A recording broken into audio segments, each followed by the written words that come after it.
গীবতটা এত বড় পাপ, জিনার চাইতেও মারাত্মক। কারণ হলো জিনা করলে মানুষ মনে করে এটা পাপ করছি, গোপনে করে। কথা বলেন ঠিক না বেঠিক? জিনা করলে মানুষ প্রকাশ্যে করে না, যত বড়ই জিনা করে হোক মানুষের সামনে জিনা করে না, আড়ালে আবডালে যায় জিনা করে, গুনার কাম করে, আর জানে এটা গুনার কাম। এটা যাই না যখন দিলের মধ্যে বুঝে যায়, তখন চোখের পানি ফালায়া কান্দে আর আল্লাহরে কয়, আল্লাহ আমায় তুমি মাফ করে দাও। কিন্তু গীবতটা এমন একটা ভয়ঙ্কর গুনাহ, যেই গুনাহ করার পরে মানুষ ভাবেও না এটা আমি গুনাহ করছি, এটা আমি অন্যায় করছি, অথচ কবিরা গুনাহ করছি। কবিরা গুনাহ কইরা নিজের আমল নামাকে নষ্ট করে ফেলাইছে। কথা বলেন ঠিক কিনা? আল্লাহ বলেন, আল গীবাতু ওয়াইলুল লিকুল্লি হুমাযাব, ধ্বংস হোক তারা যারা নাকি পিছনে পিছনে গুনাহ করে, পিছনে পিছনে গীবত করে। মানুষের গীবত, অমুকের গীবত, তমুকের গীবত। আরেকটা হলো ওয়াইলুল লিকুল্লি হুমাযা, হুমাযা মানে পিছনে পিছনে গীবত করে। তাইলে গীবত করা যাবে নি? কথা কয় না? আর গীবত করবেন নি? গীবত যখন কোনো মানুষ করে, আল্লাহর রাসূল হাদিসের মধ্যে বলেন, যার গীবত করে, ওই ব্যক্তি যে গীবত করে তার গুনাহটা কত মারাত্মক। নিজের আপন ভাই যদি মারা যায়, কোনো মানুষ আপন ভাইয়ের মাংস খাবে না, কিন্তু যে ব্যক্তি নাকি গীবত করে, ওই ব্যক্তিটা আপন মরা ভাইয়ের গোশত খাওয়ার মতো অপরাধ করে ফেলায়। এ দোস্ত, আবার ভালো করে শোনো, খেয়াল করে শোনো। আল্লাহ বলেন, ওয়াইলুল লিকুল্লি হুমাযা, পিছনে পিছনে গীবতকারী ধ্বংস হোক। আল্লাহ পাকের বদদুয়া তোমার আমার সামনে, তোমার আমার উপরে হর হামেশা পড়তেছে। হুমাযাতিল লুমাযা, 2 নম্বর একটা অপরাধ। লুমাযা, যে নাকি মানুষকে অপমানিত করে, অসম্মান করে। কি করে বলেন?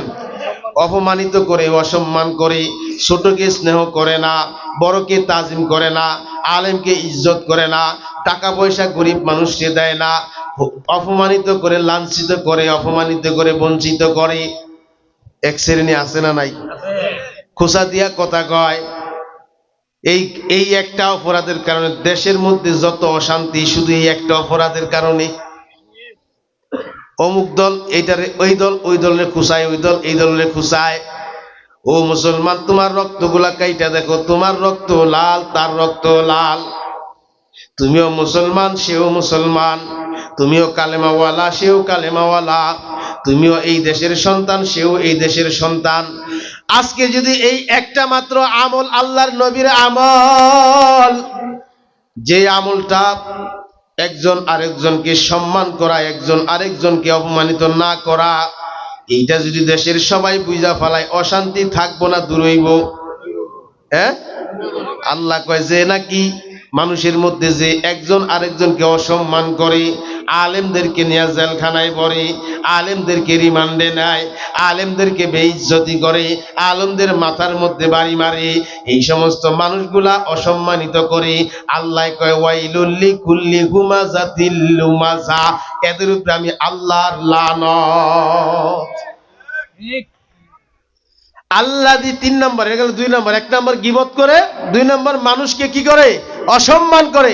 3 নম্বর, আল্লাযী জামা মালাউ ওয়া আদ্দাদা, যারা নাকি মাল জমা করে আর গনে।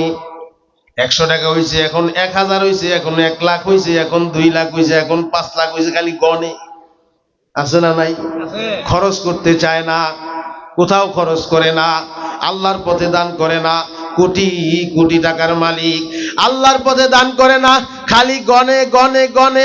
আল্লাহ বলেন, আল্লাযী জামা মালাউ ওয়া আদ্দাদা, ইয়াহসাবু, এই কি মনে করে? আল্লাহ কইতেছে ইয়াহসাবু আন্না মালাহু আখলাদা, সে চিন্তা করে যে আমার মাল এটা আমার জন্য চিরস্থায়ী, এই বাড়ি আমার, এই টাকা আমার, এই ব্যাংক আমার, এই সম্পদ আমার, এই মিল আমার, এই ক্ষেত আমার, এই জন সম্পদ আমার, এই সন্তান সন্ততি আমার আমার আমার আমার করিয়া কত নাফরমান আছে,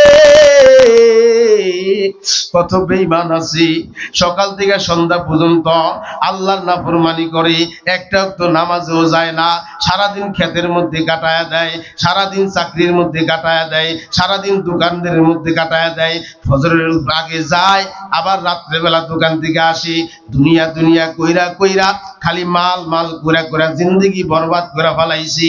আল্লাহ যে এত মায়া করে ডাক দিছে, প্রত্যেকদিন 5 বার আল্লাহ যে আসমান থেকে ঘোষণা দিছে, আল্লাহ যে তোমারে 5 বার ডাকে, মসজিদের দিকে আসো, মসজিদের দিকে আসো, হাইয়া আলাস সালাহ, হাইয়া আলাল ফালাহ, নামাজের দিকে আসো, মুক্তির দিকে আসো, কামিয়াবির দিকে আসো।